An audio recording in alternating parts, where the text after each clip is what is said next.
आज आमर दीपर रोषे होता चिकेन तरकारी सहित दही बैगण एसबू आम घर समस्ते खाइला आम दुईजा बसईलु खाइबा खाई सारा संध्या बेले बापा नहीं आसते बरा पियाजी और आलू चप सब खाई सारा आम दुईजा छुआ मानक नहीं सान शिशु सहित बाहर पड़ू यज्ञ देखापी से जाकि पहुँचला प्रथम आम माँ मंगला दर्शन करूँ से यज्ञ देखी।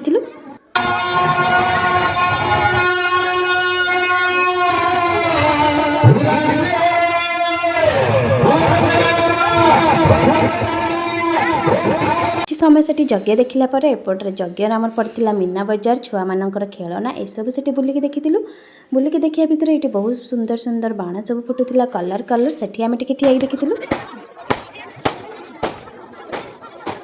देखला ये शाशु जा मिसिक सब कौन किणाकिणी चलते देखूँ किणी सारापर ये खाइबार व्यवस्था थी खाई पी कि घर को फेरिलु। वीडियो जब भल लगुले सब्सक्राइब निश्चित करेंगे। पुणी देखा नेक्स्ट वीडियो। जय जगन्नाथ।